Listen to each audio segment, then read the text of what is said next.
ওকে, তাহলে আজকে আমরা শুরু করব হচ্ছে ওয়েভ বা তরঙ্গ চ্যাপ্টার 9 লেকচার 1।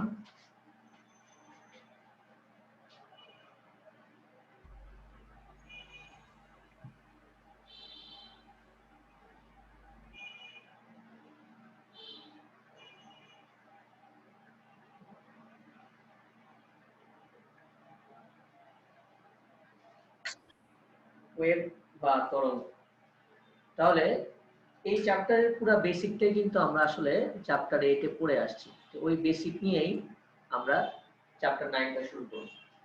তাহলে তরঙ্গ কি? তরঙ্গ যদি আমরা এক কথায় বলি, তরঙ্গ হচ্ছে এক ধরনের ডিস্টারবেন্স, যেটাকে বাংলা ভাষায় বলা হয় আন্দোলন। এটাকে বাংলায় বলা হয় কি? আন্দোলন। অর্থাৎ তুমি যদি তরঙ্গ সৃষ্টি করতে চাও, কি করো? যেমন এই যে আমি যে কথা বলছি, আমি আমার ভিতরে যে এনার্জি আছে সেই এনার্জি দিয়ে আমার স্বরকণ্ঠ বা যেটাই বলি বাকযন্ত্র দিয়ে আমি কিছু সাউন্ড তৈরি করছি, ধ্বনি। এই ধ্বনিগুলো আমার এই রুমটার মধ্যে যে মাধ্যম অর্থাৎ বায়ু, সেই বায়ুর কণাগুলোকে আন্দোলিত করছে, সেই বায়ুর কণাগুলোকে আন্দোলিত করছে। এই আন্দোলনটা এক স্থান থেকে অন্য স্থানে ছড়িয়ে পড়ছে। এখানে দুইটা জিনিস আমাকে একটু মনে রাখতে হবে, যে তরঙ্গ হচ্ছে এক ধরনের আন্দোলন বা ডিস্টারবেন্স, এবং তরঙ্গ কিভাবে, প্লিজ মিউট করো, তরঙ্গ কিভাবে এক স্থান থেকে অন্য স্থানে যায়। আমরা যখন মাধ্যমের কণার উপর কোনো শক্তি দিই বা একটা ফোর্স দিই, সেই কণাটা তার সাম্য অবস্থান থেকে উপরে নিচে ভাইব্রেশন করা শুরু করে। এই জিনিসগুলো আমরা অষ্টম অধ্যায়ে পড়ে আসছি। আমরা অষ্টম অধ্যায়ে দেখছিলাম যে একটা স্প্রিংকে বা একটা স্থিতিস্থাপক বস্তুকে যদি আমরা সাম্য বিন্দু থেকে ডান দিকে সরাই, তখন সেটা বাম দিকে আসার চেষ্টা করে। এটা তার মিন পয়েন্ট ছিল, তার ইকুইলিব্রিয়াম পয়েন্ট ছিল। আবার যখন তাকে আমি এই বাম দিকে সরাই, সে ডান দিকে আসার চেষ্টা করে। অর্থাৎ এই সাম্য বিন্দুটাকে সে একবার ডান দিক থেকে অতিক্রম করবে, একবার বাম দিক থেকে অতিক্রম করবে, সবসময় সেই কাজটা করতে থাকে। ঠিক একই ঘটনা, ঠিক একই ঘটনা আমাদের এই তরঙ্গ সৃষ্টি করতে ব্যবহার করা হবে। ঠিক একই ঘটনা আমাদের তরঙ্গ সৃষ্টি করতে কাজে লাগবে। তার মানে তরঙ্গ হচ্ছে এক ধরনের আন্দোলন, যে আন্দোলন মাধ্যমের এক স্থান থেকে অন্য স্থানে ছড়িয়ে পড়ে। এটা একটা কথা। সেকেন্ড কথা হচ্ছে যে আমার মাধ্যমটা কি ধরনের হইতে হবে। মাধ্যমটা কি ধরনের হইতে হবে, যে আমি যে কথা বলছি, আমার এই মাধ্যমটার কি বৈশিষ্ট্য। এই মাধ্যমের যে কণাগুলো বা মাধ্যমটার একটা অন্যতম বৈশিষ্ট্য হচ্ছে এটা অবশ্যই একটা জড় মাধ্যম, এবং সেকেন্ড বৈশিষ্ট্য হচ্ছে সবচেয়ে ইম্পর্টেন্ট, যেটা যেটা একটা স্থিতিস্থাপক মাধ্যম। অর্থাৎ এটাকে সংকোচন প্রসারিত হয়। মানে এই মাধ্যম যদি স্থিতিস্থাপক মাধ্যম না হয়, তবে এই আন্দোলন কিন্তু এক স্থান থেকে অন্য স্থানে ছড়িয়ে পড়বে না। এক্সেপশনও আছে, আমি এক্সেপশনটা পরে বলতাছি। যেটা আমাদের চারটা তরঙ্গ নিয়ে, আমরা আগে মাধ্যমটা নিয়ে কথা বলি, যে মাধ্যমটা কি হবে। মাধ্যমটা এক ধরনের স্থিতিস্থাপক মাধ্যম হবে, এবং এই তরঙ্গ আমরা যে সৃষ্টি করব, অর্থাৎ যে আন্দোলনটা, সেটা সংকোচন প্রসারণের মাধ্যমে সামনের দিকে অগ্রসর হবে, স্পেশালি শব্দ তরঙ্গটা। তাহলে ধরো যেটা হচ্ছে এই ধরনের, ধরো মনে করো তুমি এখানে তোমার এটা মাধ্যম একটা, এই মাধ্যমে বিভিন্ন কণা, তুমি ধরো এখানে একটা কণা, এদিকে একটা কণা, এবং এই মাধ্যমটা স্থিতিস্থাপক মাধ্যম। তুমি কি করলা, এখানে ফোর্স দিলাম। ফোর্স মানে কি, যে আমি যে কথা বলতাছি, আমি একটা এনার্জি দিলাম। এই যে আমি যে একটা এনার্জি দিলাম, এই কণাটা কি করবে, এই কণাটা একটা সাম্য বিন্দুর সাপেক্ষে সে উপরে নিচে ভাইব্রেশন করবে, অথবা একটা সাম্য বিন্দুর সাপেক্ষে সে ডানে বামে ভাইব্রেশন করবে। এই যে সে যে একটা নির্দিষ্ট স্থানে থেকে সেটা একটা আন্দোলন তৈরি করলো, বা একটা ভাইব্রেশন তৈরি করলো, বা একটা স্পন্দন তৈরি করলো, সেই স্পন্দনটাই তরঙ্গ আকারে পার্শ্ববর্তী কণাকে আবার আঘাত করবে, সেই আন্দোলনটা পার্শ্ববর্তী কণার মধ্যে একইভাবে শক্তি সঞ্চারিত করবে, অর্থাৎ এই কণাটিও একটা সাম্যবিন্দুর সাপেক্ষে উপরে নিচে ভাইব্রেশন করা শুরু করবে অথবা ডানে বামে ভাইব্রেশন করা শুরু করবে। এইভাবে আন্দোলনগুলো কি করবে, সামনের দিকে ছড়িয়ে পড়বে। ছোটবেলায় আমাদের গার্ডিয়ান বলতে হচ্ছে তোমাদের এখন মানে হয় কিনা, যখন আমাদের খেলা হইতো বার্ষিক ক্রীড়া প্রতিযোগিতা, সেখানে একটা গার্ডিয়ানের একটা খেলা ছিল, অনেকে দেখছো হয়তো, সেটা হচ্ছে কি বালিশ খেলা বলে, বা অনেকে নিজেরাও খেলছো ফানি খেলা, যে তোমার সাউন্ডের সাথে সাথে বালিশটা পাস করতে হবে, যে মিউজিক বন্ধ হয়ে যাবে বালিশ যার কাছে থাকবে সে বাদ। তাহলে আমাদের এই বালিশ খেলার মতো করেই এই এনার্জি গুলো বা এই আন্দোলনগুলো বা ডিস্টার্বনেস এগুলো কি করবে, পাস হবে। তুমি একটা পিলো বা বালিশটাকে তোমার হাত থেকে আরেকজনের হাতে দিলা, কেউ কিন্তু জায়গা পরিবর্তন করতে পারবে না। এটা কিন্তু এই খেলার রুলস ছিল যে তুমি চাইলেই আরেকজনের পাশে বসতে পারবে না, বা তুমি চাইলে উঠে বালিশটা সাপ্লাই করতে পারবে না, তোমাকে জায়গায় বসে বালিশটাকে তোমার চেঞ্জ করতে হবে, হাত বদল করতে হবে।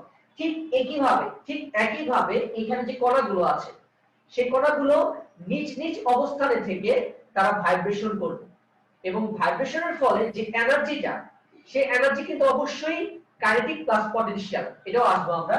এই এনার্জিটা কি করবে, সে পার্শ্ববর্তী কণাকে দিবে, এবং পার্শ্ববর্তী কণাটা একইভাবে সাম্যবিন্দুর সাপেক্ষে উপরে নিচে ভাইব্রেশন করবে। একইভাবে সে পার্শ্ববর্তী কণাটা এইভাবে তরঙ্গটা সামনের দিকে ছড়িয়ে পড়বে। তাহলে আমাদের তরঙ্গের প্রথম বৈশিষ্ট্য যেটা বলছি আমি, সেটা হচ্ছে যে মাধ্যমগুলো নিয়ে আলোচনা করব, সকল মাধ্যমই হবে স্থিতিস্থাপক মাধ্যম এবং জড় মাধ্যম। এবং মাধ্যমগুলো কি হবে, এই মাধ্যমের কণাগুলো কি করবে, তারা সংকোচন প্রসারণের মাধ্যমে এই আন্দোলনটাকে সামনের দিকে ছড়িয়ে দেবে। এখন প্রশ্ন উঠতে পারে যে স্যার মাধ্যম যদি না থাকে, হ্যাঁ অবশ্যই মাধ্যম নাও থাকতে পারে। কোথায়, যেমন লাইট, আলো। আলো কিন্তু এক ধরনের ইলেকট্রোম্যাগনেটিক ওয়েভ, এটা আমরা মোটামুটি সবাই এখানে জানি যে আলোর সাথে অন্য পানি বা শব্দ তরঙ্গের পার্থক্য হচ্ছে আলোক তরঙ্গের জন্য মাধ্যমের প্রয়োজন নেই, কারণ সূর্য থেকে পৃথিবীতে যখন আলো আসে মাঝের অনেকখানি অংশ কিন্তু বায়ু শূন্য, অর্থাৎ সেখানে কিভাবে আসে, সেখানে ইলেকট্রিক ফিল্ড মানে তড়িৎ ক্ষেত্র এবং চৌম্বক ক্ষেত্রের সাইমultaneously যে পরিবর্তন হয়, অর্থাৎ পারস্পরিক যে পরিবর্তন হয়, সেই পরিবর্তনের কারণে এই তরঙ্গগুলো সামনের দিকে অগ্রসর হয় এবং আলোর বেগে অগ্রসর হয়, আয়ত চুম্বক তরঙ্গ। এগুলো নিয়ে আমাদের আলোচনা নাই, আমাদের আলোচনা হচ্ছে সেকেন্ড পেপার এগুলো। আমরা এখানে যে তরঙ্গ নিয়ে আলোচনা করব সেটা হচ্ছে যান্ত্রিক তরঙ্গ, অর্থাৎ মেকানিক্যাল। একটা প্রশ্ন, বলো। স্থিতিস্থাপক মাধ্যম এই কথার এক্সাক্ট মানেটা কি? স্থিতিস্থাপক মাধ্যম, স্থিতিস্থাপক বস্তু মানে কি? মানে ওই যে স্বাভাবিক অবস্থান থেকে চেঞ্জ করলে আবার ওই অবস্থানে ফিরে আসতে পারে এরকম। এই মাধ্যমে যে কণাগুলো, এই মাধ্যমের কণাগুলোকে যখন তুমি এনার্জি দিবা, এমন না যে মাধ্যমের কণাগুলো সামনে যে পাশের জনকে ধাক্কা দিবে, তা না। ও কি করবে, ওর নিজের অবস্থান থেকে সংকুচিত বা অপসারিত হবে এবং আবার সে তার ওই অবস্থানে ফিরে আসবে। নিজের অবস্থান থেকে সে সাম্যবিন্দুর সাপেক্ষে একবার উপরে যাবে, একবার নিচে আসবে, অথবা সে ডানে যাবে বামে যাবে, এইভাবে সে পার্শ্ববর্তী কণার কাছে আন্দোলন পৌঁছায় দিবে। এই কণাগুলো এমন না এখান থেকে উঠে গিয়ে পাশের কণা একসাথে কি উপর নিচে বা ডানে বামে হতে পারে? হ্যাঁ, উপরে একসাথে না, একই সাথে হবে না, কারণ তরঙ্গ হচ্ছে দুই ধরনের আমরা জানি, একটা হচ্ছে লম্বিক তরঙ্গ আর হচ্ছে আট তরঙ্গ। দুই তরঙ্গের ক্ষেত্রে দুই ধরনের হবে, একটা তরঙ্গের ক্ষেত্রে উপরে নিচে হবে, আগে তরঙ্গের ক্ষেত্রে পাশাপাশি হবে। মানে স্যার হইলে যে কোনো একটা হবে, হয় আগে পিছে না তো উপরে নিচে। হ্যাঁ স্যার উপরে নিচে হলে তো দেখা যায় যে পাশেরটার ক্ষেত্রে তো কম্পন যাচ্ছে না। কেন যাচ্ছে না? আন্দোলন উপরে নিচে হলে কেন যাবে না বলো? এটা একটা আন্দোলন, তুমি যদি একটা কণাকে ভাইব্রেশন করো, সে যখন উপরে নিচে ধাক্কা মারবে, এখানে নিচে তো আরো কণা আছে, উপরেও তো আরো কণা আছে, কণা তো একটা না, এখানে তো কণা একটা কণা না, এখানে তো একটা কণা না। আর তুমি তো এনার্জি শুধুমাত্র এই কণাটাকে দিচ্ছ না, এই কণাটা যখন ভাইব্রেশন করবে এখানে যে কণাগুলো আছে এই কণাগুলো তো আস্তে আস্তে উপরের দিকে উঠবে, আবার এখানে কণাগুলো নিচের দিকে নামবে, আবার তার পার্শ্ববর্তী কণাকে যখন দিবা সেও তো এইভাবে উপরে নিচে ভাইব্রেশন করা শুরু করবে, আপ ডাউন, স্প্রিং এর মতো আপ ডাউন করা শুরু করবে, উপরে নিচে ভাইব্রেশন করা শুরু করবে। তাহলে এখন যেটা বলছিলাম যে তাহলে আমাদের এই তরঙ্গ যে আন্দোলন কোন দিকে যাবে, তাহলে আমরা যদি একটা তরঙ্গ অঙ্কন করি, আমাদের যে তরঙ্গের চিত্রগুলো, এই যে ধরো এটা একটা তরঙ্গ, এবং এখানে আমরা যদি কতগুলো কণা অঙ্কন করি, ধরো এটা একটা কণা, এখানে কণা, এগুলো সব হচ্ছে কি মাধ্যমের কণা। একটা জিনিস কিন্তু মনে রাখবা, কণাগুলো কিন্তু কখনোই তার জায়গা পরিবর্তন করবে না। স্যার আসসালামু আলাইকুম। কণাগুলো কখনোই তার জায়গা পরিবর্তন করবে না, শুধুমাত্র কি করবে, সে তার নিজের অবস্থানে থেকে ভাইব্রেশন করবে। যেমন ধরো তোমার এই যে কণাটা, ধরো এই যে কণাটা কি করবে, উপরে যাবে আবার নিচে যাবে। আবার ধরো এই কণাটা, সে কি করবে, উপরে যাবে নিচে যাবে। এই কণাটা উপরে যাবে নিচে যাবে, এই কণাটা উপরে যাবে নিচে যাবে, এইভাবে সে কি করবে, সবসময় ভাইব্রেশন করতে থাকবে। আবার এই কণাটা উপরে যাবে নিচে যাবে। তরঙ্গ কিন্তু অনবরত সামনে নিচে যেতে থাকবে, অনবরত কন্টিনিউয়াস ফাংশন একটা। এক্ষেত্রে এরকম না, অনেকে করতে পারে, মনে করতে পারছে নিচে তো কিছু নাই, সে তো কন্টিনিউয়াসলি যাচ্ছে, কন্টিনিউয়াসলি অনবরত সে উপরে নিচে অনবরত ভাইব্রেশন করতে থাকবে। তারপর এই কণাগুলো উপরে নিচে ভাইব্রেশন করবে, উপরে নিচে ভাইব্রেশন করতে থাকবে, এইভাবে সে ভাইব্রেশন করতে করতে তরঙ্গ কণাগুলো কি করবে, সামনের দিকে অগ্রসর হবে। এখানে ইম্পর্টেন্ট বিষয় হচ্ছে, দেখো এখানে একটা কণা, এই যে এই কণাটা, ধরো রেড কালার যে কণাটা, এই কণাটার কিন্তু তার যে উপরে বা নিচে যে সরণ, এটা কিন্তু ম্যাক্সিমাম। এবং এখানে একটা কণা আছে, ধরো এখানে এই কণাটারও কিন্তু নিচের দিকে তার যে উলম্ব সরণ, সেটা কিন্তু ম্যাক্সিমাম। এই সরণটা, আবার ধরো এই সরণটা, এটা কিন্তু ম্যাক্সিমাম সরণ উলম্ব দিকে। অর্থাৎ এই কণাটার উলম্ব দিকে মানে y অক্ষ বরাবর যে সরণ, এই সরণটা কিন্তু ম্যাক্সিমাম। এবং এই y অক্ষ বরাবর তার যে উলম্ব সরণ বা তার যে ম্যাক্সিমাম যে সরণ, এটাকে আমরা কি বলছিলাম অষ্টম অধ্যায়ে? স্যার বিস্তার। এটা হচ্ছে বিস্তার, এবং আরেকটা জিনিস ইম্পর্টেন্ট, যে আমরা বলছি যে এই বিস্তারকে আমরা পজিটিভ এ ধরছিলাম, এটাকে ধরছিলাম নেগেটিভ এ, এটা হচ্ছে নেগেটিভ এ, এটা ধরছিলাম পজিটিভ এ। তাহলে কেন, যে এই বিস্তার কেন সমান? কারণ এই কণা আর এই কণা কিন্তু সেম কণা না, এমন না যে এই কণাটা এখানে করতে করতে এখানে চলে আসছে, এমন না। কিন্তু এই কণাটার যে উলম্ব সরণ এবং এই কণাটার যে উলম্ব সরণ, দুইটাই সেম। একটা পজিটিভ, এটাকে যদি পজিটিভ ধরি, এটা পজিটিভ দিকে, আর এটা হচ্ছে নেগেটিভ দিকে। কেন, কেউ বলতে পারবা যে এই কণাটার সরণ বা এই কণাটার যে বিস্তার আর এই কণাটার বিস্তার সেম কিভাবে হয়? কেউ বলতে পারবে? বলো। স্যার ম্যাথমেটিক্যালি বা জিওমেট্রিক্যালি তো প্রুফ করা যায়, বাট এমনি থিওরিটিক্যালি পারবো না। কেন? এনার্জি সেট করতে। হ্যাঁ, কে বলল? স্বপ্নিল। Energy same, right. এখানে টোটাল এনার্জিটা সেম থাকতে হবে। কারণটা কি, এই যে দেখো, এই চিত্রটা এখানে একটু আঁকি আরেকবার। তরঙ্গ আঁকলাম, ধরো এখানে একটা কণা, ফার্স্টে খেয়াল করো, ধরো এখানে একটা কণা, এই কণাটাকে তুমি বাইরে থেকে একটা ফোর্স দিলা, মানে এনার্জি দিলে, এটা মাধ্যমে একটা কণা। তো এই কণাটা কি করবে, এই এনার্জি নিয়ে সে কিছুখানি উপরের দিকে উঠবে। এই কণাটা যখন উপরের দিকে উঠবে, খেয়াল করবা, উপরের দিকে উঠবে, তখন এই কণাটার মধ্যে কোন শক্তি জমা হবে? বিভব শক্তি। তারপর এই কণাটা আস্তে আস্তে কি করবে, আবার এখানে আসবে, এখানে আবার কি হবে, তার গতি শক্তি। আবার এখান থেকে সে কি করবে, নিচে যাবে, তখন আবার তার মধ্যে কি হবে, বিভব শক্তি। আবার সে যখন উপরে আসবে, আবার তার গতি শক্তি হয়ে যাবে। তাহলে টোটাল এনার্জি কিন্তু সেম থাকবে, সেটা পজিটিভ এনার্জি হোক আর নেগেটিভ এনার্জি হোক, টোটাল এনার্জি কিন্তু সেম থাকবে। এবং আমরা অষ্টম অধ্যায়ে এটা পড়ে আসছি যে মোট এনার্জি কি প্রপোর্শনাল টু a স্কয়ার। তাহলে মোট এনার্জি কিন্তু সেম থাকতে হবে। তাহলে মোট এনার্জি যেহেতু সেম থাকতে হবে, এর জন্য এই দিকে যদি প্লাস a হয়, এই দিকেও কি হবে, মাইনাস a হতে হবে। অর্থাৎ উপরে এটার যে সর্বোচ্চ সরণ বা বিস্তার, এটারও বিস্তারের মান কি হইতে হবে, সেম হইতে হবে, নইলে কিন্তু টোটাল এনার্জি কনজার্ভ থাকবে না। টোটাল এনার্জি কিন্তু কনজার্ভ থাকবে না, কারণ এই কণাটা যে পরিমাণ বিভব শক্তি এখানে পাবে তাকে একই পরিমাণ বিভব শক্তি এখানে রাখতে হবে, এবং যখন এটা এই শক্তি যখন আস্তে আস্তে কাইনেটিক এনার্জিতে পরিণত হবে, যে পরিমাণ এনার্জি ও যখন এখানেও ফিরে আসবে টোটাল পরিমাণ কাইনেটিক এনার্জি সেম থাকবে, বলে কিন্তু এনার্জি কনজারভেশন ল ফলো করবে না, বলে কিন্তু এনার্জি কনজারভেশন ল কি হবে না, ফলো করবে না। আচ্ছা স্যার, তাহলে মনে করেন যে এক মানে এখানে তো স্যার যেমন আপনি যে দুইটা দেখালেন, এখন স্যার মনে করেন যে এইটার সাথে যেমন ওই রেখাটা স্যার এনার মানে ইসে সরণটা সমান, তাহলে তো স্যার আসলে প্রত্যেকটার সাথে প্রত্যেকটা সমান হওয়া উচিত না এই কনজারভেশন ল এর জন্য? হ্যাঁ অবশ্যই অবশ্যই, প্রত্যেকের সাথে প্রত্যেকটা, কিন্তু আমার তো দরকার হচ্ছে আমরা শুধু বিস্তারের সাপেক্ষে বের করি, যে কোনো পয়েন্টে তো আমি এনার্জি কনজার্ভ থাকে, আমরা সে অষ্টম অধ্যায়ে পড়ে আসছি, সরণের সাপেক্ষে পড়ে আসছি, আমরা সময় সাপেক্ষে পড়ে আসছি, চেক করে দেখো। না স্যার, মানে আমি বলতেছি একদম ধরেন যে প্রথমে যে বিন্দুটা যে সরণ মানে একদম আদি বিন্দুটার যে মনে করেন স্যার সরণ, এটা কিন্তু একদম ছোট একটা সরণ মানে বিস্তারটা হ্যাঁ এটা একদম ছোট যখন একটা বিস্তার। এখানে তোমার যে পজিটিভ পরিমাণ সরণ, এখানে ঠিক নেগেটিভ সেম পরিমাণ সরণ হবে, সেম পরিমাণ সরণ হবে, তুমি জাস্ট এই ওয়েভটাকে এখান থেকে এদিকে বসায় দাও, এটাকে কাইটটা এখানে বসায় দাও, তাহলে তোমার হয়ে যাবে কাজ, তুমি এই জিনিসটাকে এখানে এভাবে বসায় দাও,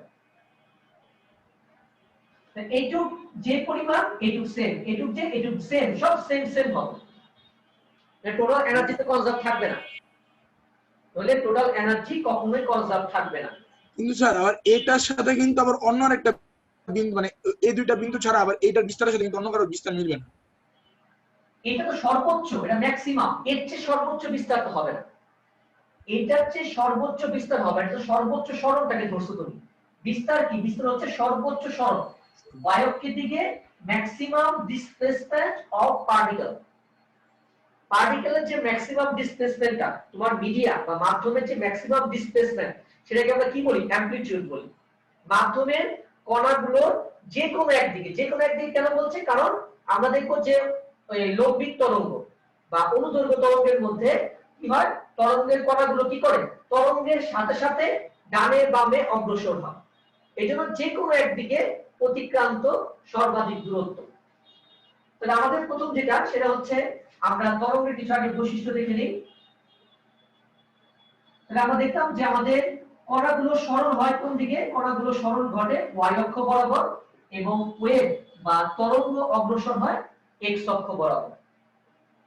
ধরো একটা ফুল সাইকেল নিলাম, তাহলে প্রথমে আমরা বিস্তার দেখলাম, এবার আসি আমরা যে তরঙ্গ দৈর্ঘ্য কি। তরঙ্গ দৈর্ঘ্য বলতে এটা জানার আগে আমাকে জানতে হবে যে দশা কি, দশা। আচ্ছা, দশা জিনিসটা একটু আমরা মোটামুটি পড়ে আসছি অষ্টম অধ্যায়ে। দশা মানে কি, যে কোনো মুহূর্তে একটা কণার তোমার সম্যক বা সার্বিক অবস্থা, এখানে একটা জিনিস ক্লিয়ারলি ভালো করে দেখবা, এই যে এখানে আমি একটা কণা অঙ্কন করছি, এখানে একটা কণা অঙ্কন করছি, এই দুইটা কণার দশা কি সেম না ভিন্ন, এই দুইটা কণার দশা কি সেম না ভিন্ন, স্যার সেম। সেম।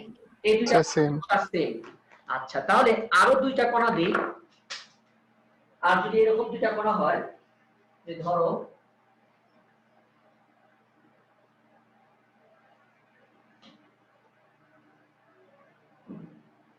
বলো এই দুইটা কণা সেম না, না একটু ছোট বড় লাগে স্যার?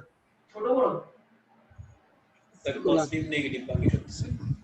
সেম সেম সেম সেমই তো।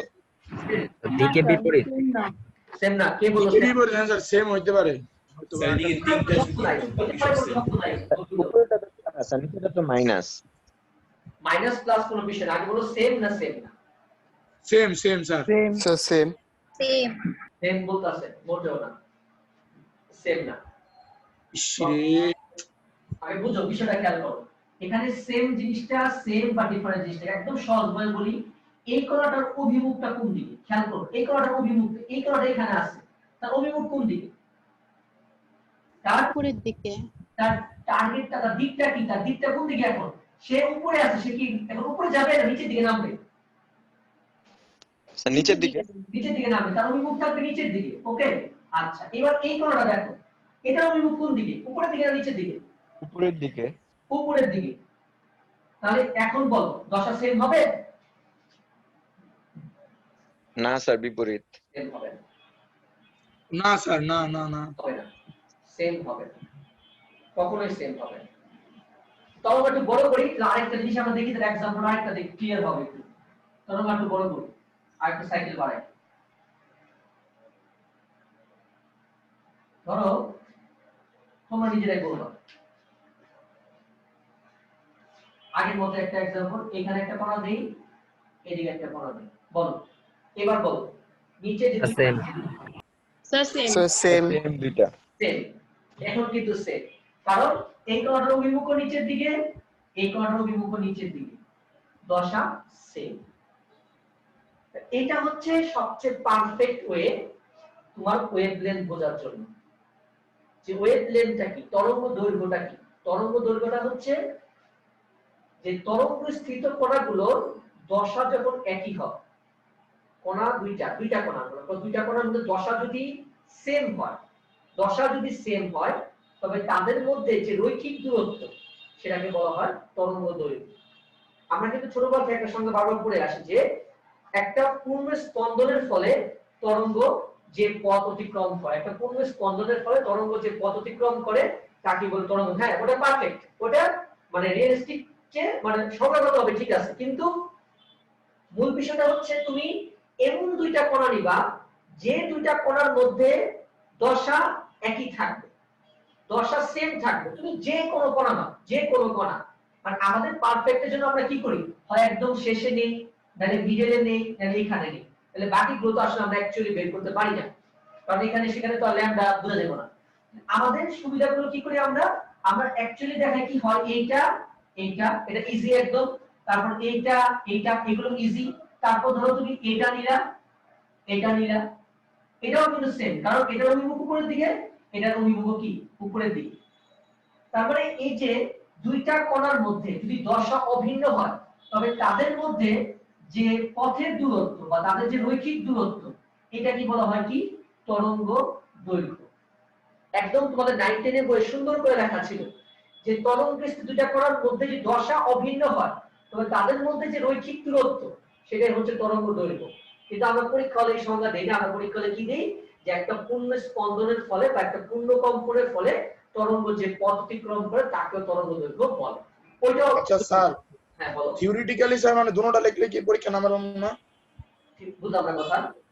মানে দুটোটা লিখলে কি নাম্বার পাবো নাকি না ওই যে ইসে মানে তুই তো লিখবে একটা, মানে লিখবো কোনটা, এটাই তো, কোনটা লিখবো, তোমার ইচ্ছা, লিখবো কোনটা? দুইটাই তো রাইট, কোনটাই তো ভুল না, কোনটাই তো ভুল না, কোনটাই তো ভুল না। কিন্তু তোমাকে মূল বেসিকটা জানতে হবে যে কেন, যে তরঙ্গ দৈর্ঘ্য আমরা কেন বলতাছি তাকে।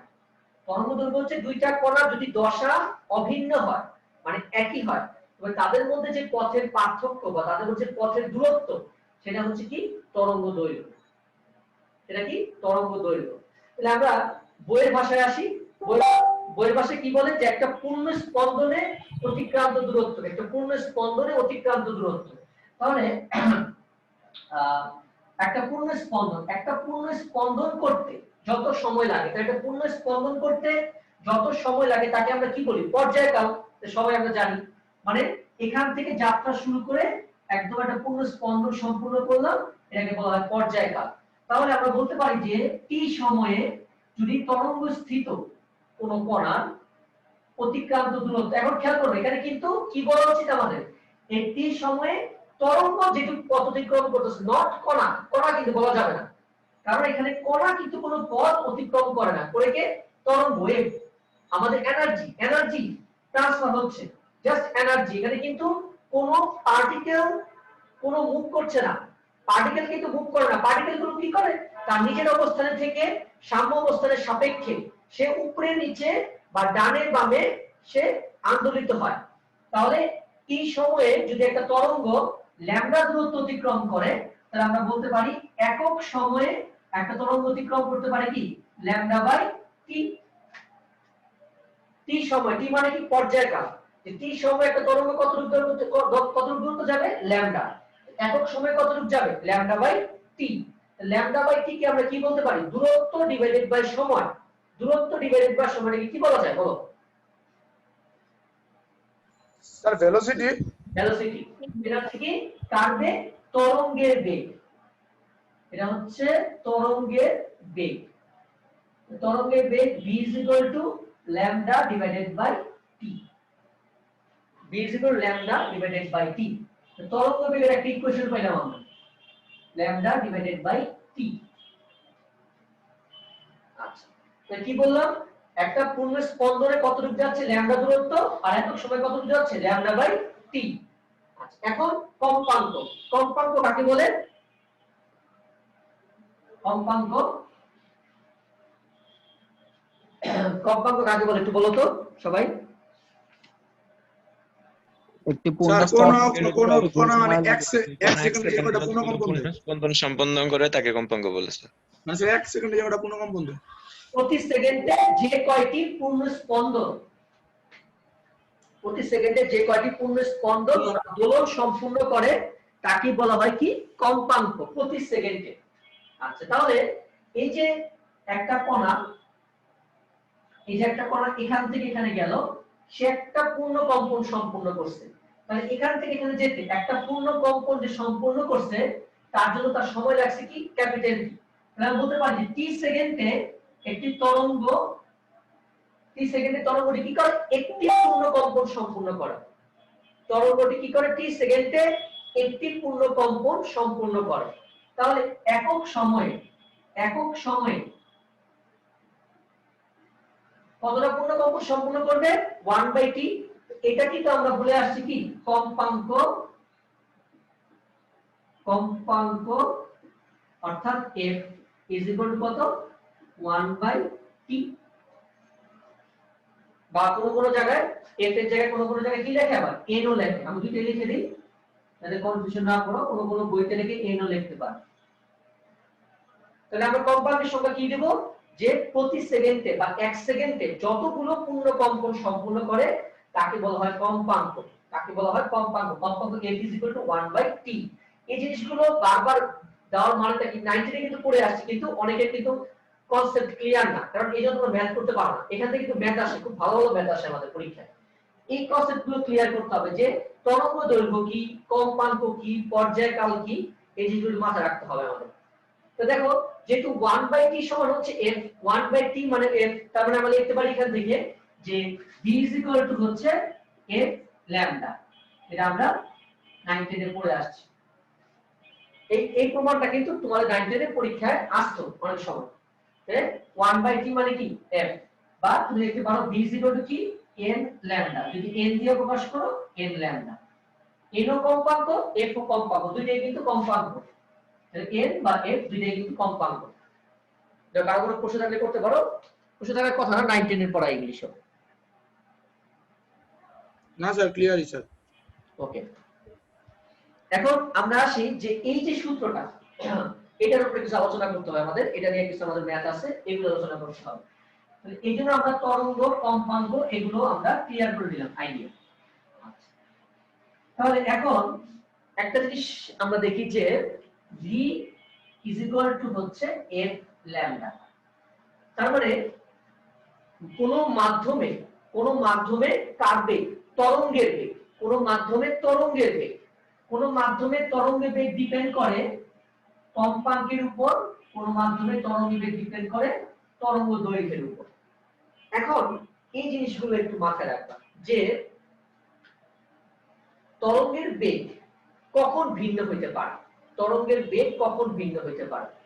তরঙ্গের বেগ তখনই ভিন্ন হবে যখন মাধ্যম ভিন্ন হবে একদম জিনিসটা মাথায় ঢুকে না এটা কিন্তু খুব মজার একটা বিষয় যে ধরো তুমি একটা ছোট টুনিবাতি নিলা আর একটা বড় তোমার ধরো এলইডি বাল্ব নিলা এই দুইটা বাতিকে যদি তুমি বায়ুতে রাখো মানে আমাদের নরমাল যে বায়ুতে বা ঘরে রাখো একজনের আলো কিন্তু বেশি মানে ইন্টেনসিটি বেশি একজনের ইন্টেনসিটি কিন্তু কম কিন্তু দুজনেরই কিন্তু তরঙ্গের বেগ সেম বা তুমি ছোট্ট একটা সাউন্ড করলা পানিতে আবার একটা তুমি তোমার ঘন্টা দিয়ে সাউন্ড করলা পানিতে দুইটাতে কিন্তু তরঙ্গের বেগ সেম হবে দুই ক্ষেত্রে কিন্তু তরঙ্গের বেগ সেম হবে। কেন সেম হবে বলতো? মাধ্যম তো ভিন্ন, এই তো মানে কি বলবো উৎস তো ভিন্ন, একটা ছোট উৎস একটা বড় উৎস। বললাম যে এটা থেকে তরঙ্গ বায়ু মাধ্যম দিয়ে আমাদের কাছে আসে। বললাম যে ধরো এখানে তোমার বায়ু, এই বায়ুতে তুমি কি করলা, একটা ছোট্ট একটা ধরো একটা সরল দোলক, মনে করো একটা সরল দোলকে তুমি বাড়ি দিলা, একটা সাউন্ড তৈরি করলা। আবার ধরো তুমি এখানে বায়ুতেই, আবার ধরো বায়ুতেই তুমি একটা ঘন্টায় বাড়ি দিলা। বলেছে দুই ক্ষেত্রেই তোমার তরঙ্গের যে বেগ, সেই বেগ সেম, অথচ উৎস কিন্তু ভিন্ন। তো উৎস যদি ভিন্ন হয় তরঙ্গের বেগ কেন সেম? তার মানে মাধ্যম তো সেম স্যার।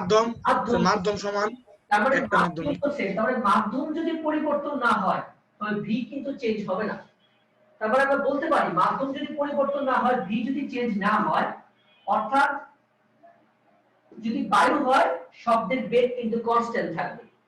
বায়ু যদি হয় শব্দের বেগ কনস্ট্যান্ট, তাহলে তাহলে এই উৎসতে চেঞ্জ করলাম, উৎস চেঞ্জ করলে কিসের পরিবর্তন হবে? উৎসতে চেঞ্জ করলাম এফ আর ল্যামডা, এই দুটোর মধ্যে কোনটার পরিবর্তন হবে? Frequency sir, frequency.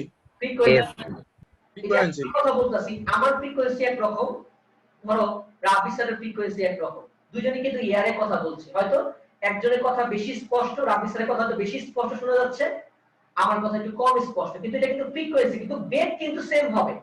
মানে স্পষ্ট বলতে ধরো কাছের মানুষ একটু জোরে শুনবে বা পিছনের মানুষ কম জোরে শুনবে এরকম, বা আমারটা বেশি শুনবে পিছনের মানুষ, রাবি স্যারটা কম শুনবে, কিন্তু বেগ কিন্তু সেম, কিন্তু সোর্স কি ভিন্ন ভিন্ন।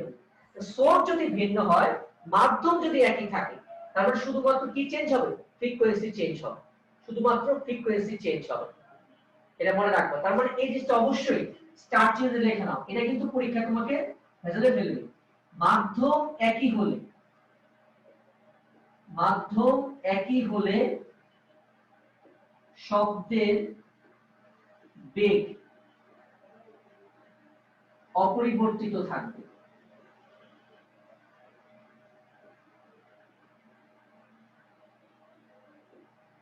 দুই নাম্বার, উৎস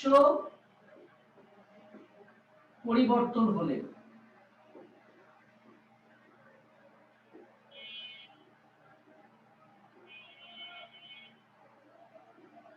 কম্পাঙ্ক পরিবর্তন হবে। উৎস পরিবর্তন হলে কম্পাঙ্ক পরিবর্তন হবে। এই জিনিসগুলো আমাকে মাথায় রাখতে হবে পরীক্ষায় যে। বলো। তরঙ্গ দৈর্ঘ্যটা কত পরিবর্তন হতে হবে? হ্যাঁ তারপর হচ্ছে বেগ যেহেতু সেম আর কম্পাঙ্ক পরিবর্তন হয়, দেখো মাধ্যম একই, শব্দের বেগ অপরিবর্তিত থাকবে, তাহলে যখন মাধ্যম একই রেখে তুমি উৎস চেঞ্জ করবা, তখন তরঙ্গ দৈর্ঘ্য ওইভাবে চেঞ্জ হয়ে যাবে, কারণ ভি তো ডিপেন্ড করে এফ আর ল্যামডার উপর, তুমি ধরো এফ পরিবর্তন করতেছো, খেয়াল করো, ধরো এফ পরিবর্তন করতেছো, F is equal to V by lambda 1, f2 is equal to V by lambda 2। তার মানে তোমার এই যে এফ এর পরিবর্তনের কারণে তোমার ভি কিন্তু একই রাখতে হবে, তার মানে এফ পরিবর্তন হলে ল্যামডা ওইভাবে ওই অনুপাতে চেঞ্জ হবে, ল্যামডা ওই অনুপাতে চেঞ্জ হয়ে যাবে, যাতে তোমার কি ভি এর মান কি থাকে, কনস্ট্যান্ট থাকে, ল্যামডা ওই অনুপাতে চেঞ্জ হবে। ল্যামডা চেঞ্জটা কোনো বিষয়ের উপর ডিপেন্ড করে না, কারণটা কি দেখো, বিষয়টা হচ্ছে যেমন চেঞ্জ বলতে কি ফ্রিকোয়েন্সি, মানে ধরো যে আমি ধরো একটু আস্তে কথা বলতেছি, আমি বায়ুতেই আছি, আমি একটু আস্তে কথা বলতেছি, আমার তরঙ্গটা কি করবে, তরঙ্গটা খুব আস্তে আস্তে যাবে, তোমার কাছে শুনতে দেরি লাগবে। আমি জোরে কথা বলি তরঙ্গটা খুব দ্রুত যাবে, কিন্তু তার মানে এটা না কিন্তু বেগ চেঞ্জ হয়ে যাবে, বেগ কিন্তু চেঞ্জ হবে না, কারণ ওই যে কম্পাঙ্ক ভিন্ন, ফলে কম্পাঙ্ক আর তরঙ্গ দৈর্ঘ্যের গুণফলটা কি সবসময় কনস্ট্যান্ট থাকবে, যদি মাধ্যম পরিবর্তন না করো। যদি মাধ্যম চেঞ্জ না করো তবে কম্পাঙ্ক এবং তরঙ্গ দৈর্ঘ্যের যে মাল্টিপ্লিকেশন বা গুণফল সবসময় কি থাকবে, কনস্ট্যান্ট থাকবে। এবং কম্পাঙ্ক অবশ্যই v বাই ল্যামডা এর উপর নির্ভর করবে। উৎস চেঞ্জ না হলে কম্পাঙ্ক চেঞ্জ হবে না, আর মাধ্যম একই থাকলে শব্দের বেগ পরিবর্তন হবে না। এই দুটো ইম্পর্টেন্ট বিষয়। উৎস পরিবর্তন হলেই কম্পাঙ্কের পরিবর্তন হবে, আর মাধ্যম চেঞ্জ হলেই শব্দের বেগের পরিবর্তন হবে, নতুবা হবে না। স্যার মাধ্যম এক থাকলে ভি আর ল্যামডার গুণফল ধ্রুবক হবে। মাধ্যম এক থাকলে কম্পাঙ্ক এক থাকলে, হ্যাঁ মাধ্যম এক থাকলে এফ আর ল্যামডার গুণফল, এফ আর ল্যামডার গুণফল, এফ আর ল্যামডার গুণফল। স্যার মাধ্যম যদি পরিবর্তন হয়ে যায়, মাধ্যম একই হলে এফ আর ল্যামডার গুণফল কনস্ট্যান্ট থাকবে। আর মাধ্যম যদি ভিন্ন হয়ে যায় তবে তো সবই ভিন্ন। মাধ্যম ভিন্ন হয়ে গেলে সবই ভিন্ন হয়ে গেল। আর যদি এমন হইলো যে মাধ্যম ভিন্ন কিন্তু উৎস এক, তো এর কথাটা ফ্রিকোয়েন্সি সেম, এফ সেম, তার মানে এই দুটো অনুপাত তখন কি হবে, কনস্ট্যান্ট। মাধ্যম ভিন্ন, মনে করো এটা ইয়ার, এটা মনে করো ইয়ার, ফ্রিকোয়েন্সি এফ। একই উৎস নিয়ে তুমি পানিতে নিয়ে গেলা VW বাই ল্যামডা W, তাহলে এই দুইটা রেশিও কি থাকবে, কনস্ট্যান্ট থাকবে। এই দুইটা রেশিও কি থাকবে, কনস্ট্যান্ট থাকবে। বুঝা গেছে কথা?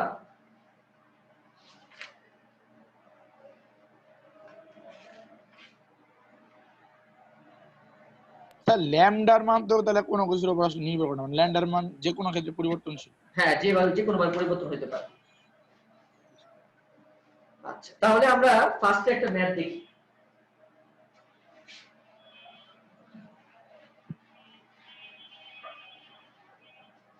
ফার্স্টে একটা ম্যাথ, সেটা হচ্ছে কটা বাজে,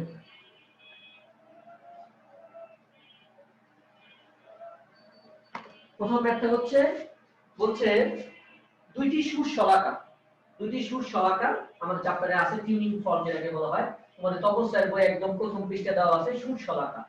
এটা হচ্ছে একটা একক কম্পাঙ্ক বিশিষ্ট শব্দের উৎস, অর্থাৎ এখান থেকে শুধুমাত্র একটা নির্দিষ্ট কম্পাঙ্কের শব্দ নির্গত হয়, এটাকে বলা হয় সুর শলাকা বা টিউনিং ফর্ক।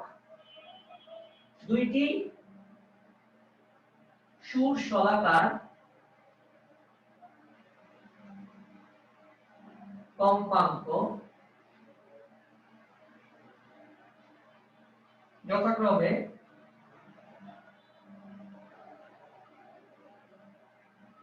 128 হার্টজ,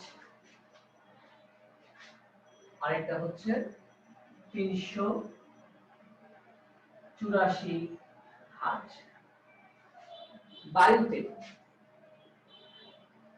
বায়ুতে শলাকা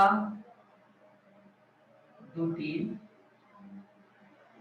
তরঙ্গ দৈর্ঘ্যের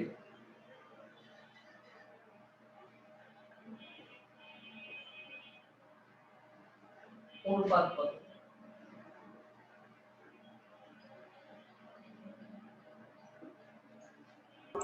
স্যার সেম এই ম্যাথটাই 19 এ ছিল। হ্যাঁ, সেম এই ম্যাথে 19 ছিল, তাই না? সহজ ম্যাথ, একদম কোয়াবেন্ডা ম্যাথ, কিন্তু এটা একদম বাচ্চা গো ম্যাথ।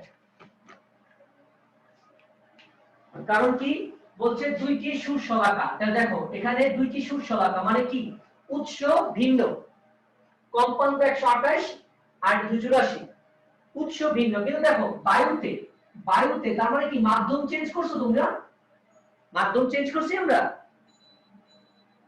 মাধ্যম কি চেঞ্জ করেছি? মাধ্যম কিন্তু চেঞ্জ করি। তাহলে মাধ্যম যদি চেঞ্জ না করি তরঙ্গের বেগ কি পরিবর্তন হবে? পরিবর্তন হবে না। না স্যার। তাহলে দুইটি তরঙ্গ দৈর্ঘ্যের অনুপাত। আচ্ছা, তরঙ্গ দৈর্ঘ্যের সাথে ফ্রিকোয়েন্সির সম্পর্ক কি সমানুপাতিক না ব্যস্তানুপাতিক? ব্যস্তানুপাতিক। কিভাবে না বুঝলে চেক করো, b f1 lambda 1 b f2 lambda 2। তার মানে লিখতে পারি কি f1 lambda 1 f2। স্যার এটা কি আলাদা ভাবে দুটো ল্যামডা বের করে নিব না? না কিছু তো অনুপাত চাইছে, আলাদা করে বের করতে পারবে না তো তুমি, কারণ তরল শব্দে তো বেগ দেওয়া নাই। এখন যদি বায়ুতে তুমি আদর্শ বেগ ধরে নাও 332 তো আলাদা কথা, কিন্তু আমাকে তো বলে নাই যে তরঙ্গ দৈর্ঘ্য বের করো, বলছে অনুপাত, অনুপাত রেশিও দেখাতে বলছে।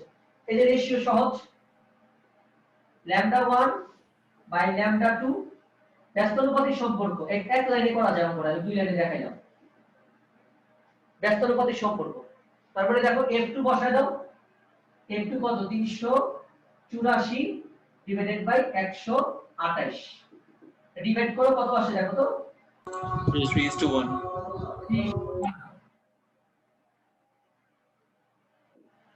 3:1, এটা এমসিকিউ একটা আসলে, হ্যাঁ 3:1, এইটা হচ্ছে তোমার রেশিও। রেশিওটা আসলে কত আমাদের 3:1, অর্থাৎ λ1 λ2 সমান হচ্ছে 3:1।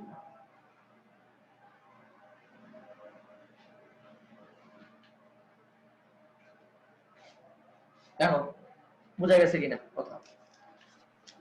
হ্যাঁ স্যার বুঝতে পারছি। উঠে নাও।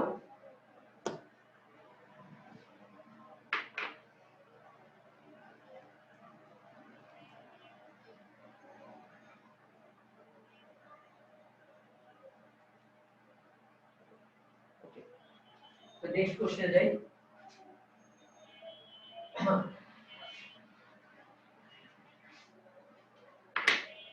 নেক্সট কোশ্চেন হচ্ছে P O Q, P O Q দুইটি মাধ্যমে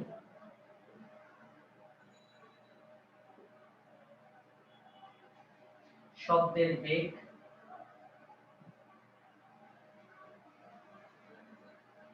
যথাক্রমে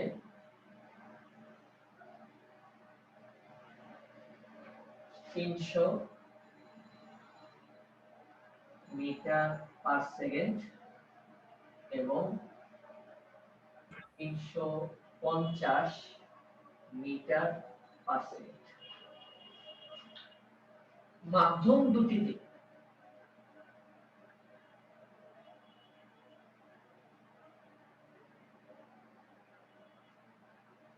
দুটিতে শব্দের তরঙ্গ দৈর্ঘ্যের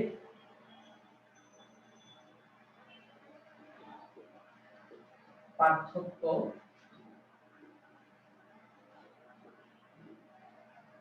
0.1 মিটার হলে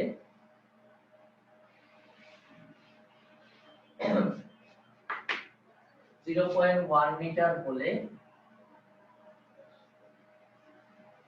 শব্দ কিউ মাধ্যমে কত দূরত্বে যাবে বা কত দূরত্ব যাবে। দেখো এটা বইয়ের কোশ্চেন, সবার বইতে আছে দেখবা, হয়তো পি কিউ জায়গায় বি থাকতে পারে, লেকচার বইতে আছে। পি ও কিউ দুটি মাধ্যমে শব্দের বেগ দেওয়া যথাক্রমে 300 এবং 350। তাহলে মাধ্যম দুটিতে শব্দের তরঙ্গ দৈর্ঘ্যের পার্থক্য দেওয়া, শব্দ কিউ মাধ্যমে কত দূর যাবে।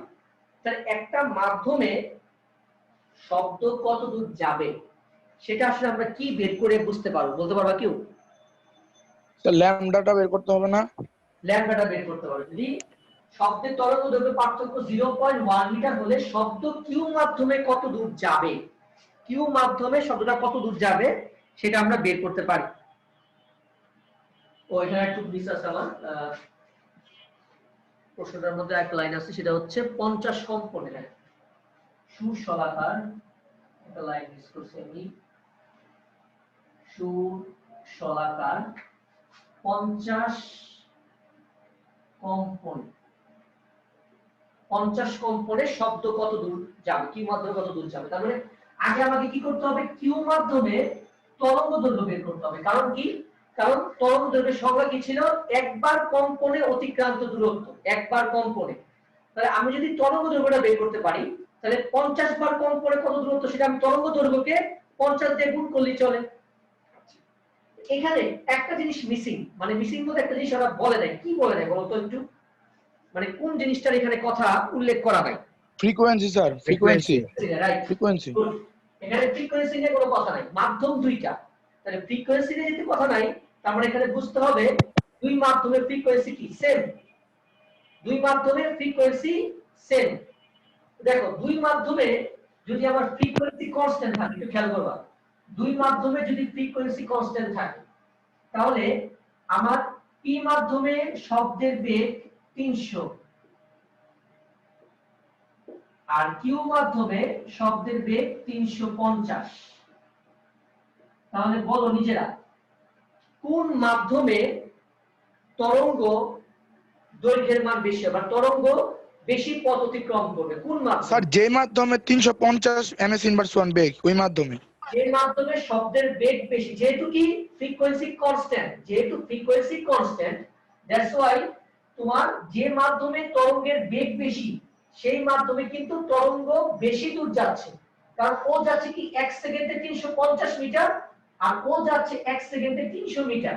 এখান থেকে বোঝা যায় যেহেতু ফ্রিকোয়েন্সি কনস্ট্যান্ট, এটা কিন্তু মুখে মনে রাখতে হবে, ফ্রিকোয়েন্সি সেম, ফ্রিকোয়েন্সি ভিন্ন হলে কিন্তু আর এভাবে বলা যাবে না পরীক্ষা, যেহেতু ফ্রিকোয়েন্সি সেম। এইজন্য কিউ মাধ্যমে শব্দের বেগ বেশি, দ্যাট মিন্স কিউ মাধ্যমে তরঙ্গ দৈর্ঘ্য বেশি, আর পি মাধ্যমে তরঙ্গ দৈর্ঘ্য কম। তোমাকে কিন্তু তরঙ্গ দৈর্ঘ্যের পার্থক্য দেওয়া আছে, বলে নাই কোনটা বড়। তাহলে যেহেতু দেখো, যেহেতু কিউ মাধ্যমে শব্দের বেগ বেশি, তার মানে কিউ মাধ্যমে তরঙ্গ দৈর্ঘ্য বেশি। এই কথাটা ক্লিয়ার কিনা? যেহেতু ফ্রিকোয়েন্সি সেম, দ্যাটস ওয়াই যে মাধ্যমে তোমার তরঙ্গের ভেলোসিটি বেশি সেই মাধ্যমে তোমার ল্যামডা, দ্যাট মিন্স তোমার ওয়েভলেন্থ বেশি। তাহলে আমরা কি বলতে পারি, lambda Q minus lambda P is equal to কত? 0.1 মিটার। 0.1 মিটার। দেখো বোঝা গেছে কিনা কথা? আচ্ছা, তাহলে আমরা এখানে এবার মান বসাই দিই। ল্যামডা মানে কি লিখতে পারি? ল্যামডা মানে হচ্ছে কি v বাই f, তার মানে ল্যামডা কিউ মানে হচ্ছে vq by f minus vp divided by f is equal to 0.1। Now এখান থেকে f টা বের করো, f টা কত আসে দেখো, 500। f কত আসে? স্যার এফ আছে স্যার 500, স্যার 500 হার্জ। f কি 500? জি স্যার। জি স্যার। f 500 hertz. তাহলে তোমার যে উৎসটা তারা ইউজ করছে সেই উৎসের ফ্রিকোয়েন্সি বেড়ে গেছে। আমার টার্গেট কি ছিল? কিউ মাধ্যমে তরঙ্গ দৈর্ঘ্য বের করা। তাহলে ইজি বের করতে পারি আমরা, কারণ কিউ মাধ্যমে শব্দের বেগ জানি, তরঙ্গ দৈর্ঘ্য বের করুন। Lambda Q is equal to V Q divided by F. তাহলে ভি কিউ হচ্ছে 350 আর এফ হচ্ছে 500। ল্যামডা কিউ কত আসে? Sir 0.7 metre. 0.7 মিটার। তাহলে এবার এই 50 দিয়ে গুণ করে দাও, এটুকু উঠানো হয়েছে। জি স্যার, পুরোটাই উঠানো হয়েছে।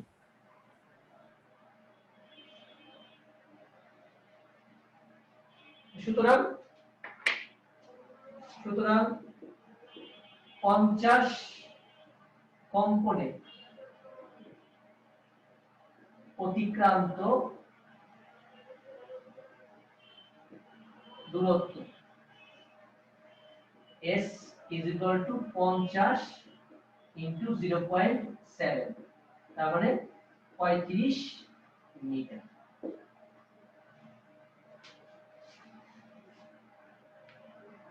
একদম ইজি ম্যাথ, তাই না?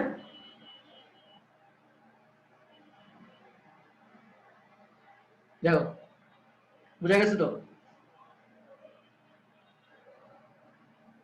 জি স্যার। সহজ তো, একদম সহজ। চ্যাপ্টার কিন্তু একদম ইজি চ্যাপ্টার, খুব সহজ চ্যাপ্টার, 9 এর সাথে মিল আছে আমাদের অনেক। তাহলে এই টাইপের আমাদের কিছু ম্যাথ আছে, এগুলো করতে হবে। তাহলে আমাদের আজকের বাড়ির কাজ থাকবে, খুব ভালো ভালো বাড়ির কাজ আছে আমাদের জন্য লেকচার বইয়ে। যাদের লেকচার বই নাই দয়া করে গ্রুপে চাইও দিয়ে দিব যে কেউ ছবি তুললা